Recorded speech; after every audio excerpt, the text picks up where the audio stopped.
Assalamualaikum warahmatullahi wabarakatuh. Waalaikumsalam warahmatullahi wabarakatuh.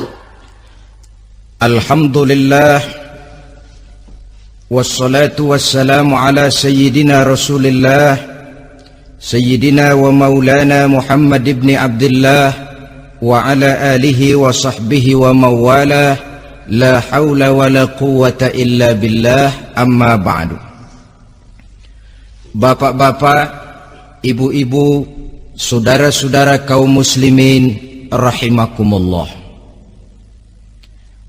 Sudah menjadi keyakinan dalam kehidupan kita bahwa segala yang ada permulaannya tentu akan ada penghabisannya.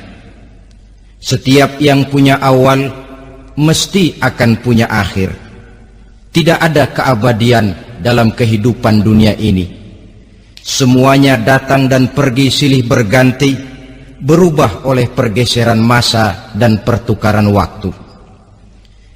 Demikianlah kalau kita mau merenungi kehidupan dari alam di sekitar kita. Sejak dari kehidupan tumbuh-tumbuhan, binatang, sampai kepada kehidupan kita, makhluk bernama manusia. Lihatlah kita manusia misalnya. Dimulai sejak kita terlahir ke alam ini, keluar dari alam rahim ibu, menjadi bayi yang merah tidak berdaya, untuk kemudian berangsur meningkat menjadi anak-anak. Dari kehidupan anak-anak berubah lagi kita menjadi remaja dengan segala keceriaan dan kelincahannya, dan dari masa remaja naik lagi kita memasuki usia dewasa, untuk kemudian berangsur memasuki hari tua. Lalu setelah kita memasuki hari tua, sehari, seminggu, sebulan, setahun, sampailah kita kepada batas waktu yang telah ditentukan oleh Allah, yang dinamakan ajal, dan bertemulah kita dengan yang disebut maut. Ini merupakan kepastian dalam kehidupan. Kalau saja kita mau merenung perubahan-perubahan yang terjadi pada diri kita, seharusnya membuat kita insaf dan sadar. Dikala remaja kita begitu lincah, punya rambut yang hitam ikal berderai, punya lesung di pipit, punya senyum yang indah menawan setiap orang yang melihat, punya kulit yang kencang dan bersih. Manakala kita memasuki hari tua, perubahan frontal pun terjadi.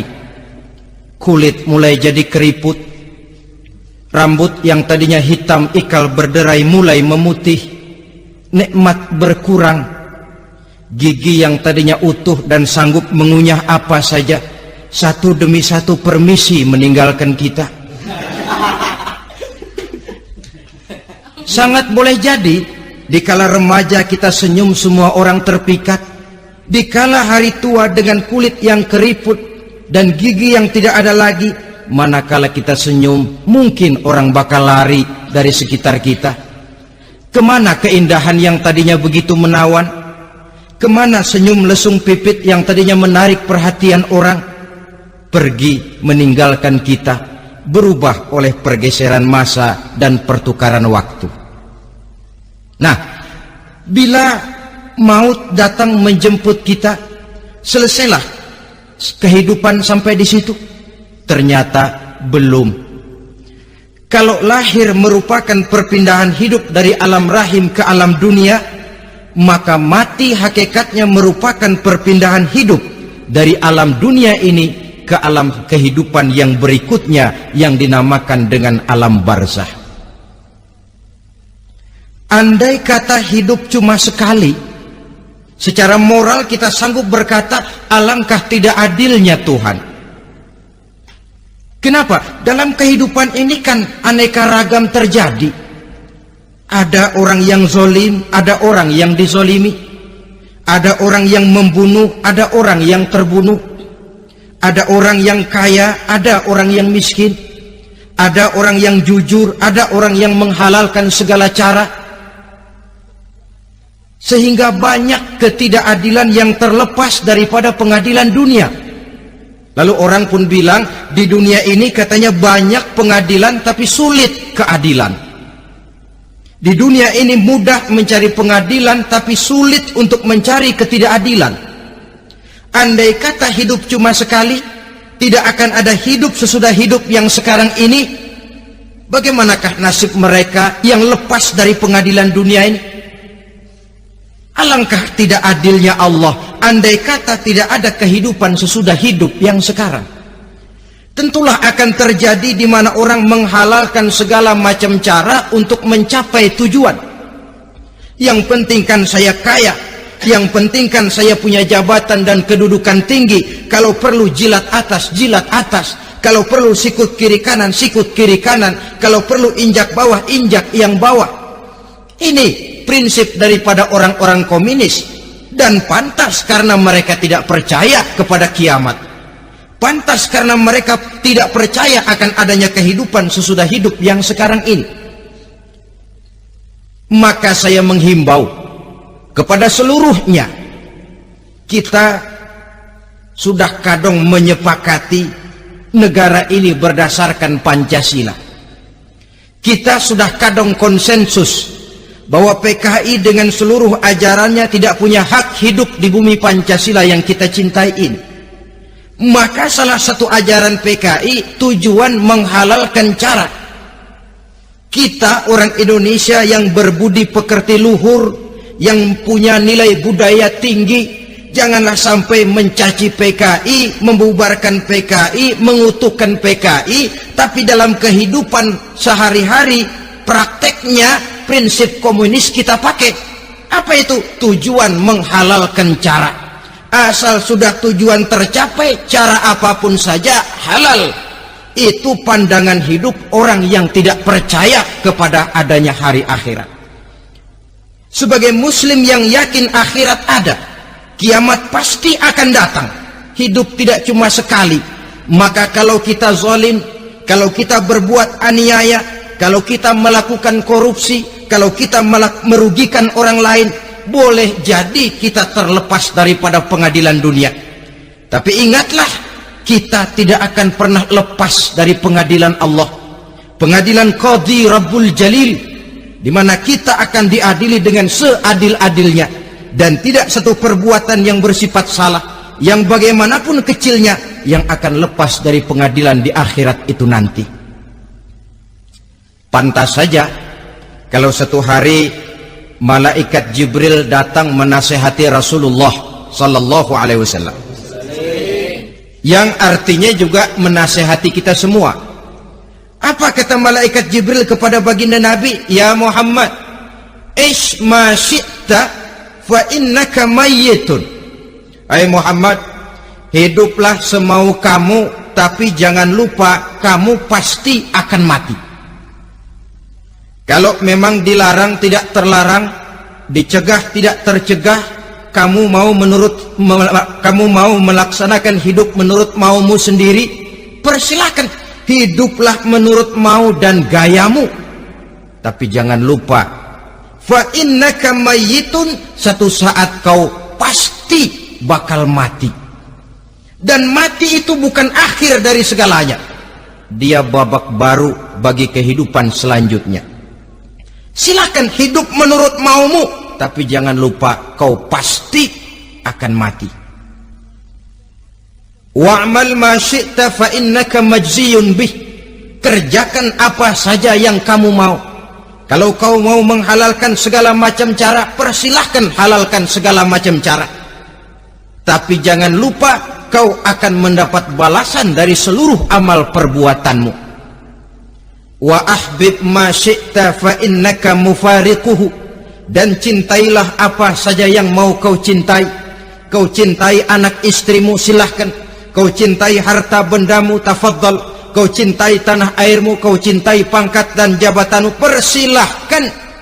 Tapi jangan lupa, fa innaka mufariquhu, kau pasti akan berpisah dan akan meninggalkan segala yang kau cintai itu.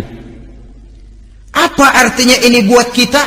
Ternyata sesudah maut datang menjemput kita, ada kehidupan sesudah hidup yang sekarang ini. Ini yang mendorong kita untuk dalam kehidupan di dunia ini tidak melakukan prinsip saenake dewe, semaunya sendiri saja, asal perut kenyang, asal pangkat tinggi, asal harta dapat. Masa bodoh dengan merugikan orang lain, masa bodoh dengan menipu orang lain. Iku jenenge saenake dewe. Muslim tidak diajarkan. Ingat manusia, setelah kau mati, setelah kiamat datang, kau akan dibangkitkan, kau akan dimintakan pertanggungan jawab tentang kehidupan yang sekarang ini. Saudara hadirin, oleh sebab itu kalau kita bicara soal kiamat, soal akhirat, ini memang masalah yang gaib, yang sepenuhnya tidak bisa dicernakan dengan kemampuan penalaran intelektual. Dasar di dalam membicarakan ini tidak lain adalah iman kita kepada Allah Subhanahu wa ta'ala. Bukan cuma zaman sekarang, dari zamannya Nabi. Orang itu kalau sudah bicara kiamat, bicara akhirat, ada yang ragu-ragu, ada yang menolak sama sekali. Bukan dari zaman sekarang, dari zaman dulu. Pernah kok satu saat Rasulullah itu dakwah menceritakan, saudara-saudara, akan terjadi kiamat di mana Allah akan membangkitkan manusia dari kuburnya untuk memintakan pertanggungan jawab. Ini dalam dakwahnya Nabi pidato macam itu. Apa reaksi orang?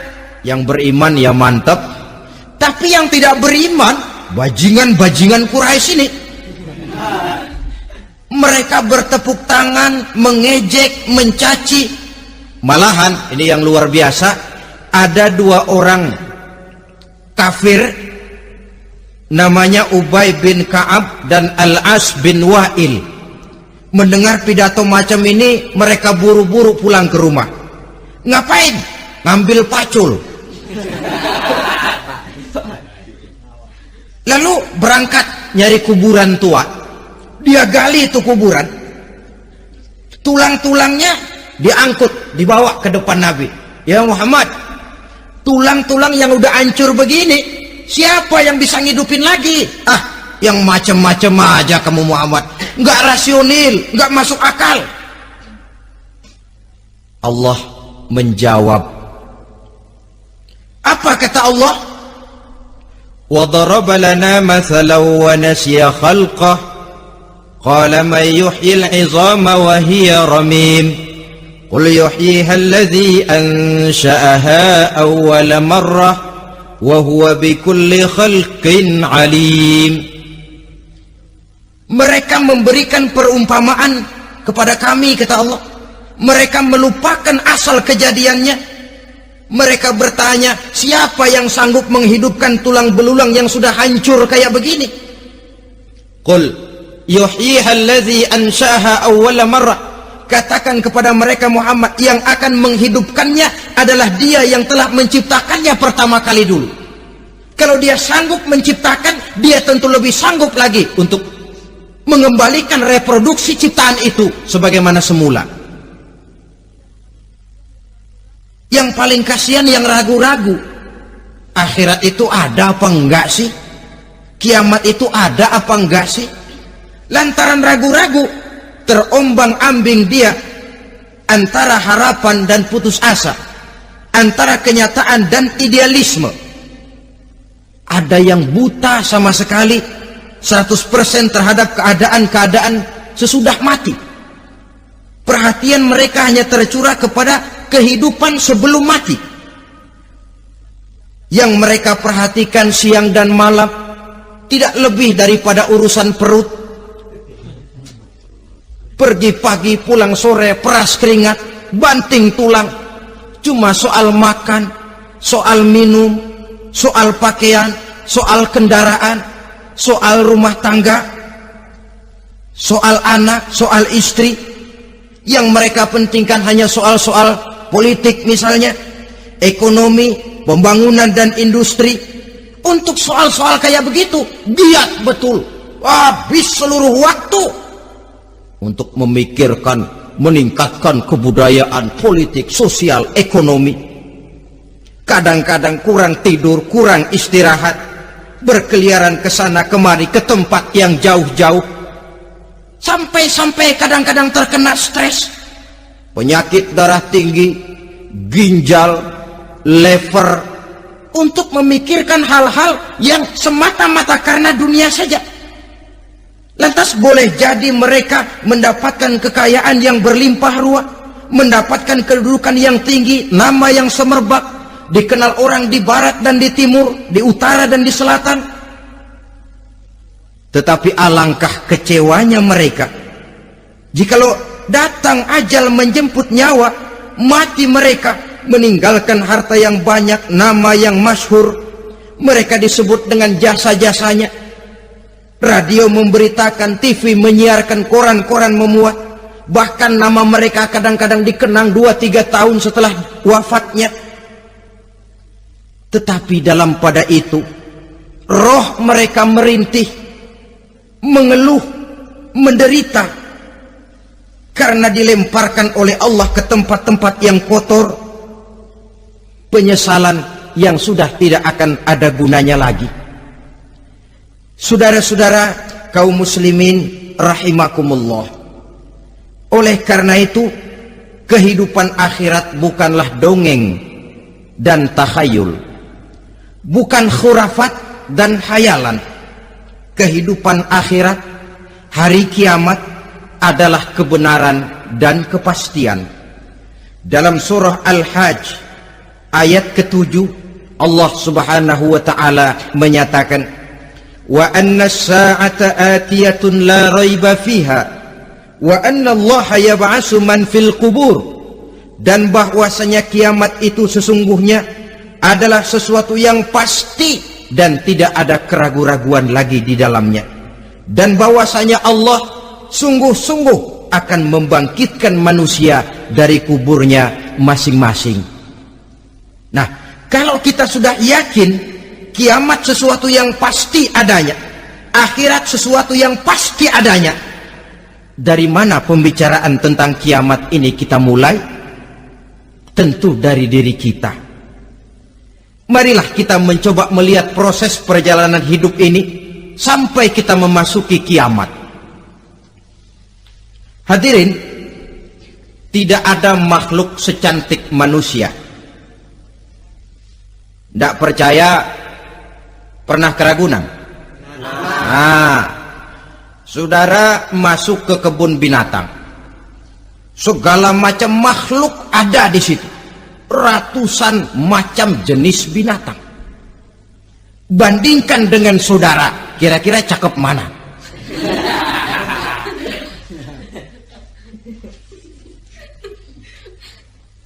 Dari seluruh makhluk yang diciptakan Allah itu, manusia fi ahsani taqwim, dalam bentuk yang paling sempurna, sejak susunan biologis sampai kemampuan berpikir.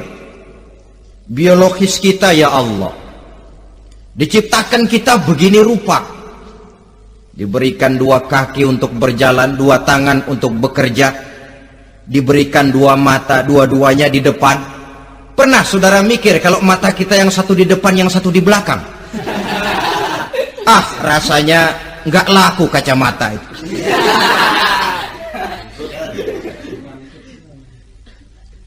Diberikan hidung dengan 2 lubang, tahu betul Allah ke bawah lagi lubangnya.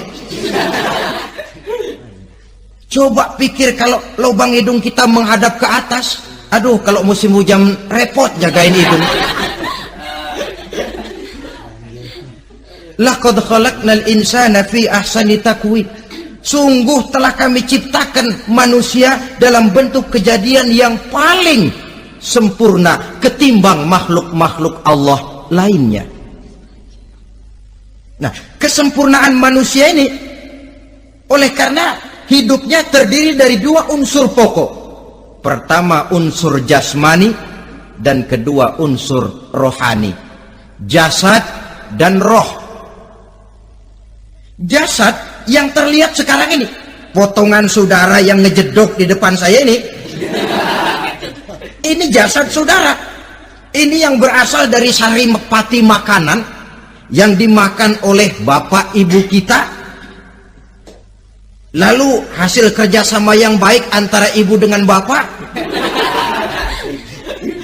terwujudlah kita. Kalimat langsungnya, jasad ini berasal dari tanah yang tadi berubah dari bayi, remaja, dewasa, meningkat hari tua. Yang berubah itu jasmani kita.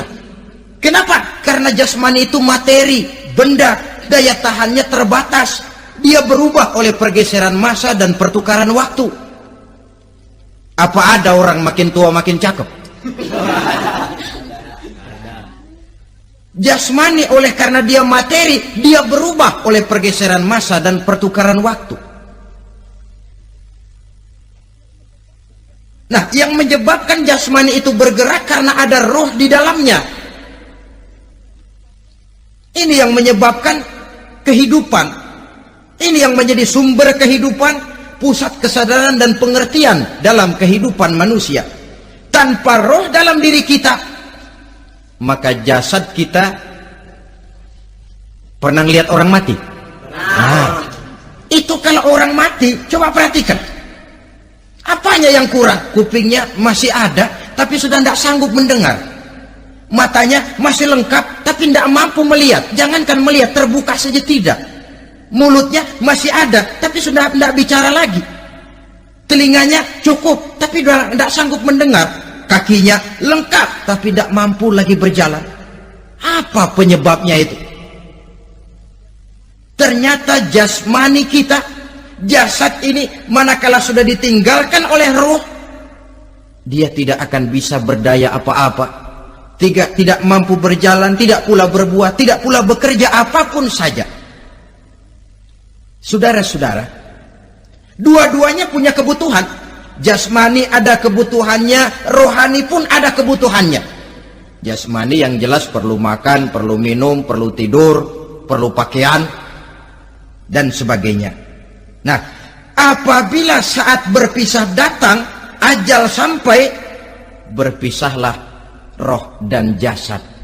Dan itulah yang dinamakan dengan maut. Jadi apa sih mati itu? Mati adalah berpisahnya roh dengan jasad. Sebab itu Islam sangat menganjurkan kita untuk banyak-banyak mengingat mati. Bagaimana caranya mengingat mati? Pertama, mati itu kan pasti. Kira-kira yang hadir di sini ada yang nggak mati nggak kira-kira? Semuanya bakal mati kan? Berani? Berani. Sekarang mau? Saudara,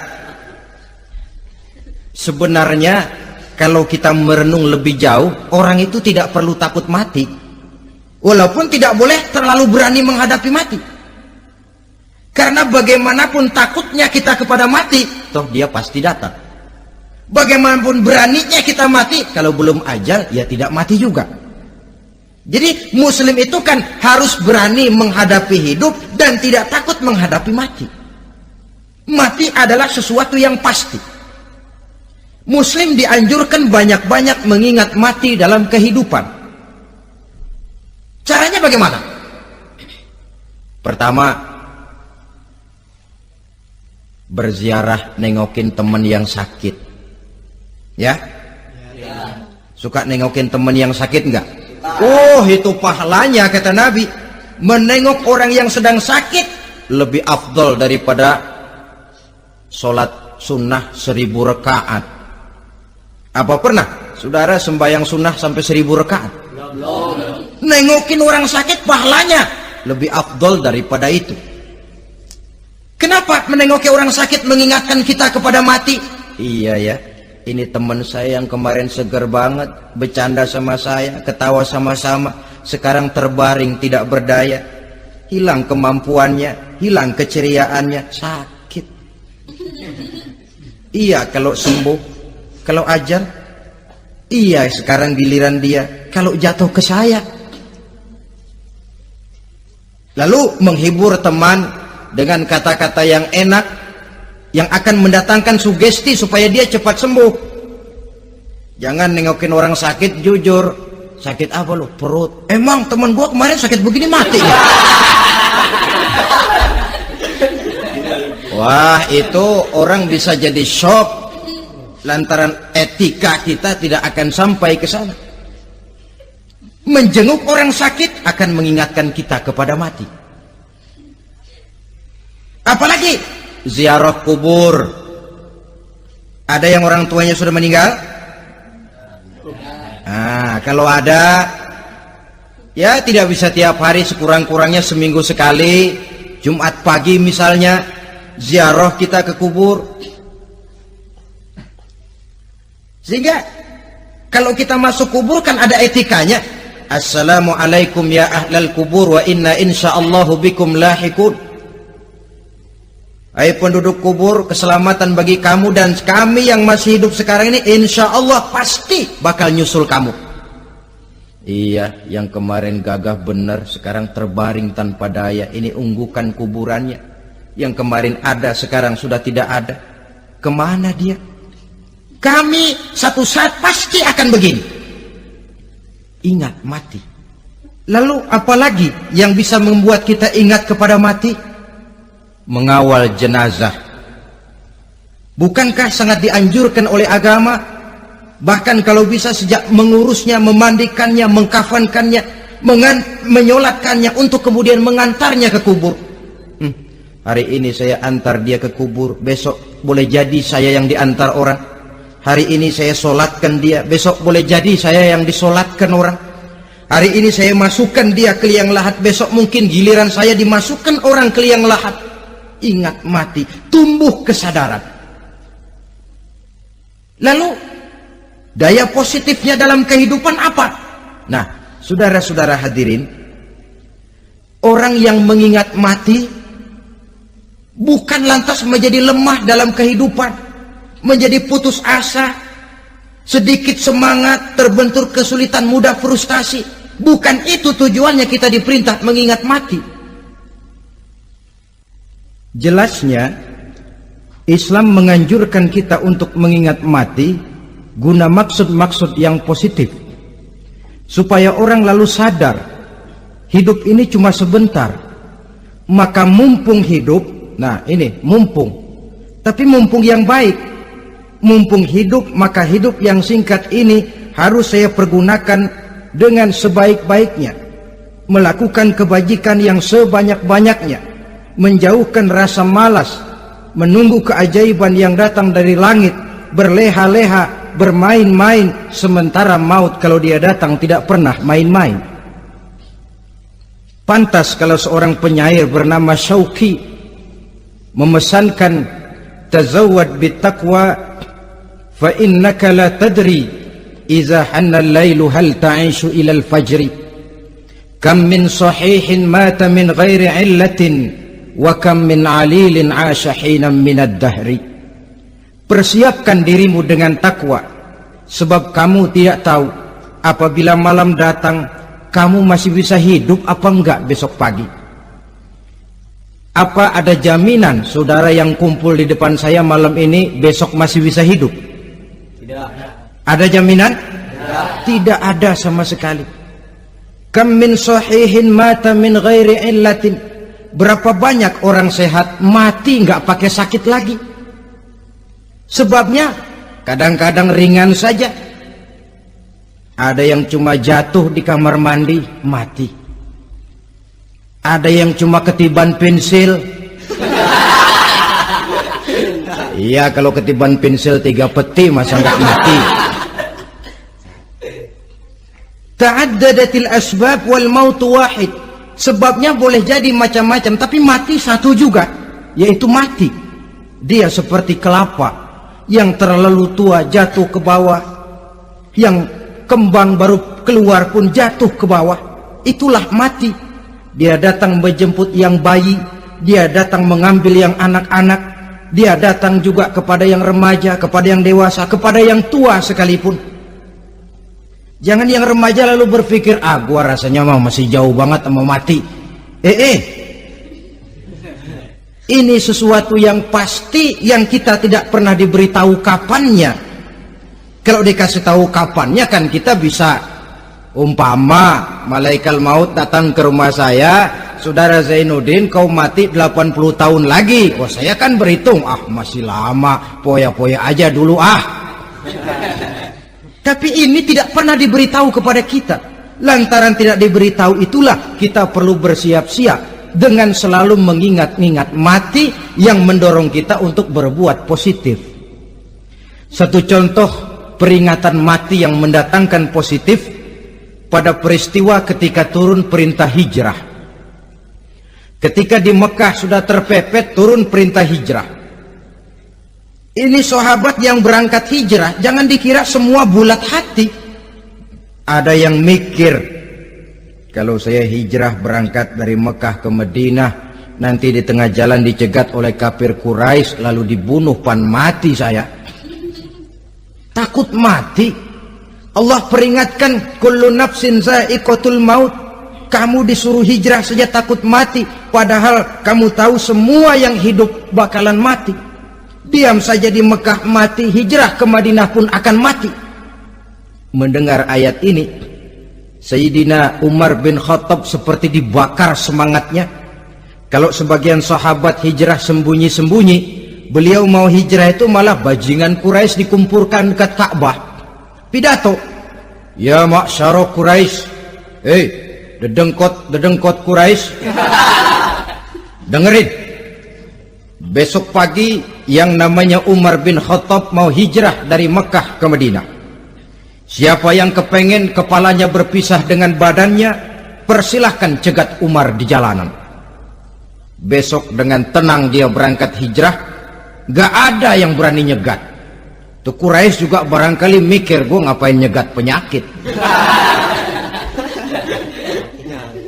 Begitu ingat mati, timbul semangat juang, timbul semangat berbuat. Ini ingat mati yang positif, bukan yang melemahkan semangat. Dah jangan kerja rajin-rajin dah, lu bakalan mati. Ini ingat mati yang salah pasang. Ingat mati seharusnya mendorong manusia untuk berbuat lebih tekun. Allah memberikan peringatan, qul innal mauta alladzi tafirruna minhu fa innahu mulaqikum. Katakan, maut yang kamu akan melarikan diri daripadanya, yang kamu takuti benar dia pasti akan datang menjemput kamu. Saudara-saudara hadirin yang saya hormati, datangnya memang tidak kita harapkan yang namanya maut, tapi sekali dia datang tidak ada pintu tempat kita lari. Dia memang tidak pernah kita undang, tapi sekali dia datang mengetok pintu, kekuatan apa yang bisa menolak? Dia sebuah tanda seru dalam kehidupan. Apa yang menyebabkan orang takut mati? Pertama barangkali karena dia tidak tahu bagaimana kehidupan sesudah mati. Alam kubur gelap, alam akhirat gelap, sehingga dia bingung. Lantaran bingung lalu jadi takut. Yang kedua boleh jadi oleh bayangan-bayangan dosa yang pernah dia kerjakan di dunia ini. Kerjanya cuma menumpuk dosa. Dia gembira, bahagia, tertawa di atas tumpukan dosanya, merasa segan berpisah dengan seluruh kehidupan ini, sehingga boleh jadi maut adalah sesuatu yang ditakutkannya benar dalam kehidupan. Tapi bagaimanapun takutnya, tidak ada tempat lari dari dia. Dalam ayat lain Allah jelaskan, aynama takunu yudrikumul mautu walau kuntum fi burujim musayyadah.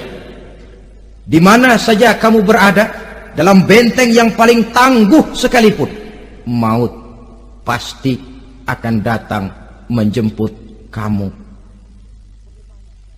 Nah, bagaimana caranya maut datang menjemput kita? Bila datang dia, sang malaikat pencabut nyawa, malaikat Israel namanya, hendak mengambil ruh kita. Dalam suasana macam begitu, di akhir kehidupan dunia, dalam berhadapan dengan sakaratul maut, terbagilah manusia dalam dua bagian besar. Pertama, yang menghadapi sakaratul maut itu dengan husnul khatimah, baik di akhirnya, sehingga pada saat ruhnya berpisah dengan jasadnya, kelihatan dia seperti senyum, mukanya cerah. Bahkan sebelum itu boleh jadi dia sempat meninggalkan pesan-pesan yang baik. Ada yang sempat azan, ada yang sempat baca Quran. Pernah kan nemui orang yang mau mati seperti itu?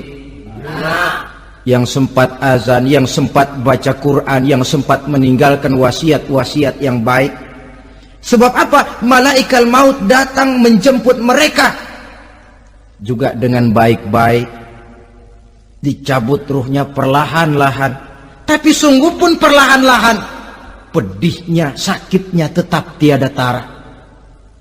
Rasulullah Sallallahu Alaihi Wasallam, dikala beliau hendak berhadapan dengan sakaratul maut, diceritakan mencelupkan tangannya ke dalam gelas berisi air, lalu mengusapkannya ke muka beliau seraya berdoa, "Ya Allah, mudahkan saya dalam menghadapi sekarat ini." Beliau juga yang mengatakan bahwa sakitnya sakaratul maut sama dengan 300 kali bacokan pedang. Sehingga kita diajarkan doa. Di antara doa selamat itu kan ada Allahumma hawwin alaina fi sakaratil, ya Allah, mudahkan saya di dalam menghadapi sakaratul maut itu. Ketika ruh ini keluar dari jasad, mata masih mengikuti ruh itu. Sehingga kadang-kadang ada yang matanya terbelalak dan tidak sempat ditutup, terbuka terus, mengikuti ruh itu keluar dari jasadnya. Adapun golongan kedua, manusia yang ketika berhadapan dengan sakaratul maut mendapatkan su'ul khatimah, jelek di penghabisannya. Sekaratnya sudah setengah mati, lalu jelek juga di akhirnya, mati dalam keadaan yang tidak baik, tidak terpuji. Ada yang lagi megang kartu, mati. Ada yang lagi di tempat ngadu ayam, mati. Ada yang lagi di tempat pelacuran, mati. Ada yang lagi megang botol minuman keras, mati.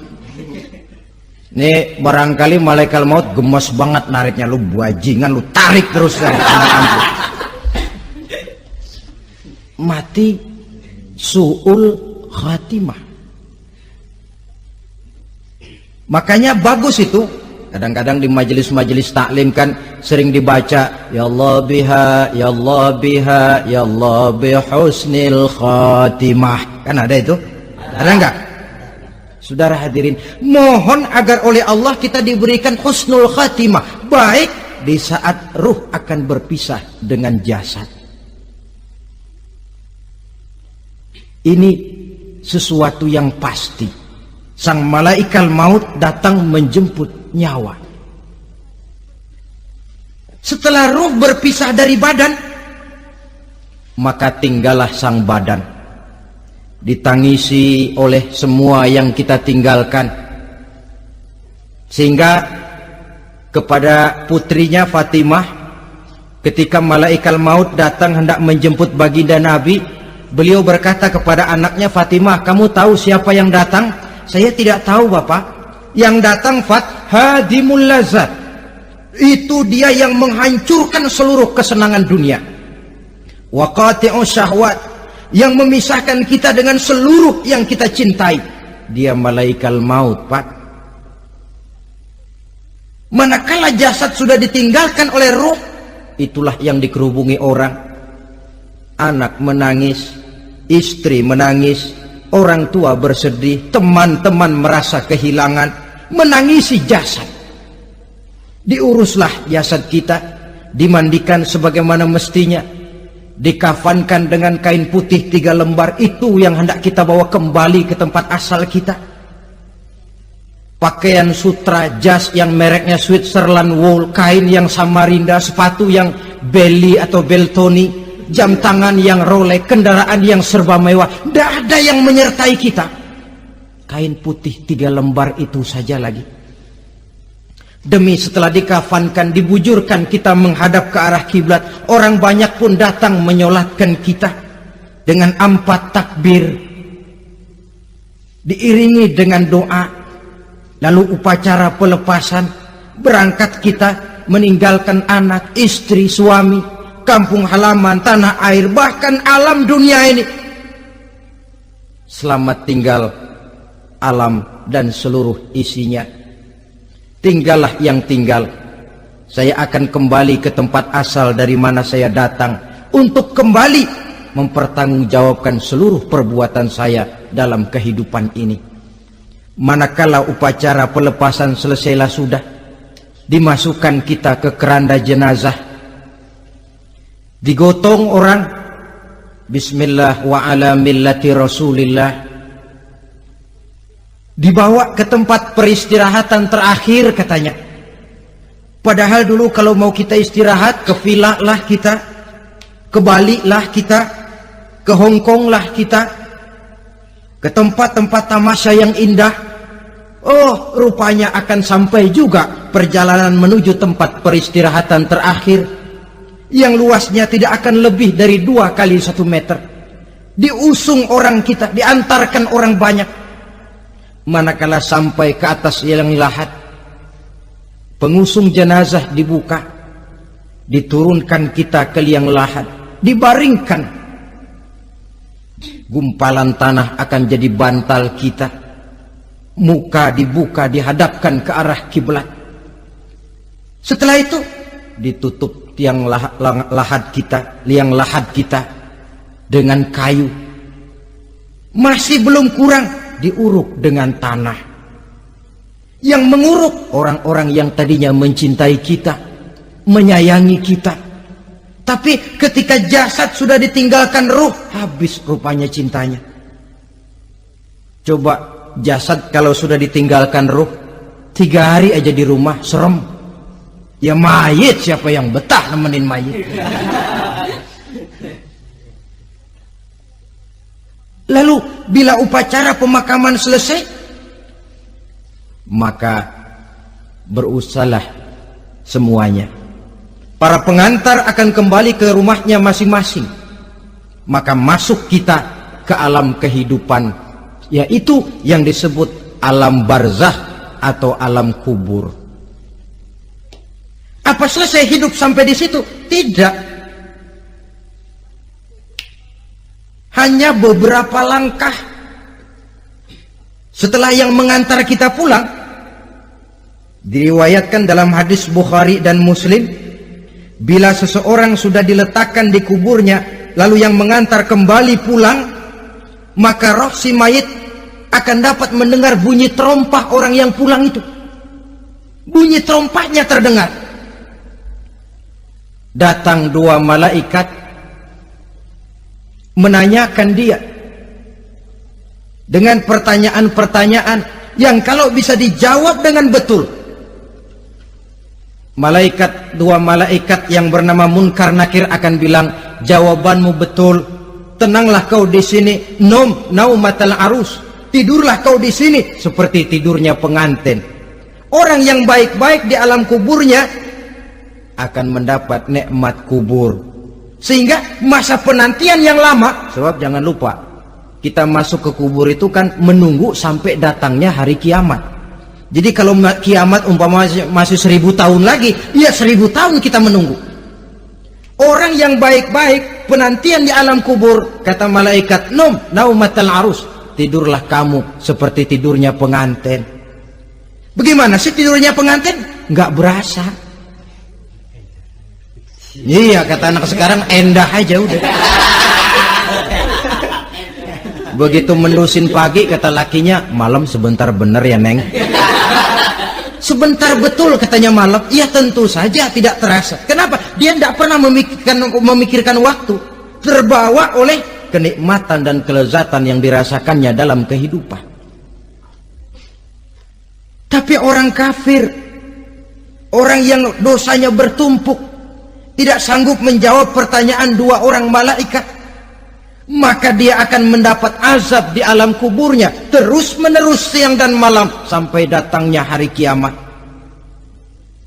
Ibarat maling ayam ketangkep, belum masuk pengadilan udah digebugin duluan. Kan begitu kan? Ada maling ayam nggak di sini? Nah, itu yang nyaut tadi pengalaman itu. Di sidang belum divonis, belum digebukin babak belur. Saudara hadirin, maka alam kubur bisa merupakan raudhatun min riyadil jannah, taman di antara taman-taman surga, pun juga bisa merupakan hufratun min hufarin niran, menjadi liang daripada neraka. Ada lagi riwayat yang dari Imam Muslim yang diperoleh dari Zaid bin Sabit. Zaid bin Sabit cerita, satu hari kami bersama Rasulullah SAW berada dalam kebun kepunyaan Bani Najjar. Rasulullah sedang duduk di atas keledai. Tiba-tiba entah bagaimana itu keledai terkejut, kaget, berontak, hampir Rasulullah jatuh. Rasulullah kemudian bertanya, rupanya di kebun itu ada kuburan tua, 5 atau 4 kuburan. Rasulullah lalu bertanya, saudara-saudara ada yang tahu nggak ini kuburan siapa? Nggak ada ya Rasulullah. Memang kenapa? Ini penghuni kuburnya lagi disiksa oleh Allah. Andai kata boleh saya mohon kepada Allah supaya kamu dengar seperti yang saya dengar, andai kata saja kamu kuat mendengarnya, saya pasti akan berdoa. Tapi sayang, saya yakin kamu pasti tidak akan kuat mendengar mereka mendapat azab di kuburnya. Hadis sahih riwayat Imam Muslim dari Zaid bin Sabit. Kehidupan di alam barzah. Pak, iya kalau yang matinya dikuburin.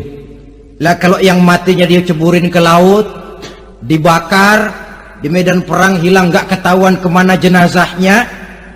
Saudara, hilang kek, dikubur kek, di dalam lautan direndam kek, itu kan cuma logika kita.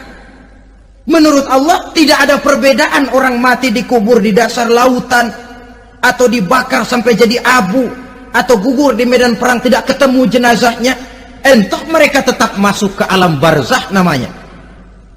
Jasad boleh hancur, tapi roh sebagai sumber kehidupan, pusat kesadaran dan pengertian, dia tetap ada, mengalami kebahagiaan dan kegembiraan, atau mengalami kepedihan dan penderitaan, bergantung kepada amalan yang kita lakukan dalam kehidupan di dunia ini. Maka dalam Yasin tadi kan jelas, qul yuhyiha alladzi ansha'aha awwala marrah, yang menghidupkan mereka yang dikubur di dasar lautan, mereka yang dibakar sampai jadi abu, yang akan menghidupkan ialah Allah yang menciptakan mereka dulu pertama kalinya. Jadi kalau sudah ada aslinya, ya tentu tidak perlu contoh lagi, akan sangat mudah membuatnya. Orang tua kita, keluarga kita yang sudah berpulang, mereka di alam barzah sekarang ini bisa mendapat nikmat kubur, bisa mendapat azab kubur, bergantung amalan mereka dalam kehidupan di dunia ini. Dalam Musnad Imam Ahmad dan Sahih Abi Hatim malah ada tambahan riwayat, orang yang banyak kebajikannya di dunia, amalannya akan datang menemani dia. Sholatnya dekat kepalanya, puasa sebelah kanan, zakat sebelah kiri, menghibur dia. Malahan dikatakan berbentuk orang yang cantik menemani dia di alam kuburnya. Aneh, dia tanya, man anta lam ara fid dunya ajmal minka, siapa kamu? Di dunia ini belum pernah saya melihat orang secantik kamu. Dia jawab, ana amaluka soleh, saya adalah amalmu yang soleh yang kau kerjakan waktu di dunia. Saya sekarang diperintahkan untuk menemani kamu di sini. Alhamdulillah. Sedangkan amalnya yang jahat akan datang dalam bentuk yang menyeramkan menemani dia di sana. Bayangin deh, di kuburan ditemenin yang serem-serem. Sama juga di dunia. Di dunia, kalau kita di tempat gelap ditemenin orang cakep, enak nggak? Wah, pengalaman. Tapi coba bayangin, sudah tempatnya gelap, yang nemenin jelek nggak ketulungan, gerah kita. Nah, saudara hadirin yang saya hormati, lalu bagaimana tempat arwah-arwah yang sudah kembali menghadap Allah yang disebut mustaqarrul arwah itu? Macam-macam tingkatannya sesuai dengan profesi dan amalannya waktu di dunia. Ada roh-roh itu yang setelah pisah dengan jasad, artinya mati, ditempatkan di tempat yang disebut a'la iliyin, tempat yang tertinggi. Siapa ini? Arwahnya para nabi dan para rasul. Ini fi a'la iliyin, di tempat yang tertinggi. Arwahnya para nabi, arwahnya para rasul. Dan karena kita bukan nabi, bukan rasul, ya jangan mimpi dapat tempat fi a'la iliyin, kecuali kalau Allah menghendaki. Itu hak prerogatif Allah, tapi kan tidak adil kalau Allah melakukan itu. Ini kelompok roh-roh yang masuk golongan VIP. Wah, the first class. Para nabi, para rasul. Lalu ada pula roh-roh itu yang setelah pisah dengan jasadnya diumpamakan seperti burung-burung hijau yang berterbangan di perkebun-kebunan surga. Roh siapa mereka ini?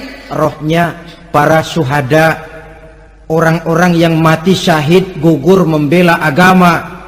Nah, ini bedanya orang mati syahid dengan pahlawan, ya.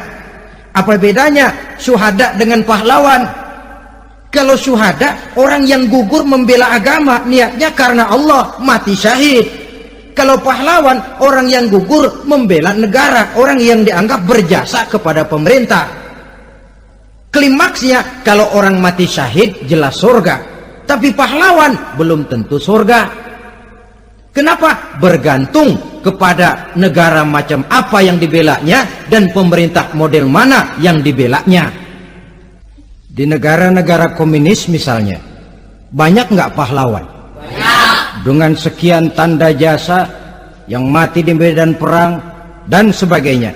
Kira-kira pahlawan komunis masuk surga nggak? Enggak. Ya, kalau pahlawan komunis masuk surga, kita nggak kebagian kapling di surga barangkali. Inilah bedanya pahlawan dengan orang mati syahid. Kemudian ada pula roh itu yang tertahan di pintu surga. Tertahan di pintu surga. Ini seperti tadi, orang yang mati syahid tapi masih ada kaitan di dunia. Rasulullah pernah ditanya orang, ya Rasul, kalau saya maju ke medan perang bela agama, mati syahid, apa saya masuk surga? Iya, masuk surga. Kecuali kata Nabi, kalau masih punya utang. Nah, tertahan di pintu surga. Ada pula roh itu yang tertahan di alam kuburnya. Ini umumnya seperti tadi itu. Ada mempunyai dosa, mempunyai kesalahan, sehingga merasakan azab kubur.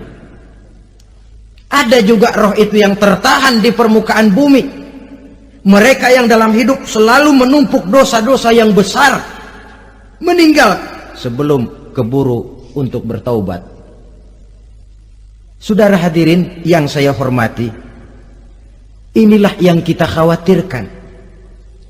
Sebab jikalau pada saat roh sudah datang, jikalau saatnya roh datang berpisah dengan jasad, menemukan sakaratul maut, saat itu taubat sudah tidak akan ada gunanya lagi. Masuk ke alam kubur, mendapat azab kubur sampai datangnya hari kiamat. Berapa lama di alam kubur ini? Menunggulah kita sampai datang saatnya kiamat. Nah, saudara-saudara, apa tanda-tanda hari kiamat? Kapan dia akan datang? Bagaimana hal ihwal manusia pada saat terjadi kiamat? Bagaimana alam ini? Bagaimana perhitungan di padang mahsyar? Insya Allah akan saya ungkapkan pada bagian kedua dari ceramah ini. Insya Allah kita akan lanjutkan pembicaraan ini sampai kepada terminal paling akhir, surga dan neraka. Inilah saja pertemuan kita pada kesempatan kali ini. Terima kasih banyak atas segala perhatian. Mohon maaf atas segala kekurangan. Wabillahi taufiq wal hidayah. Wassalamualaikum warahmatullahi wabarakatuh. Waalaikumsalam warahmatullahi wabarakatuh.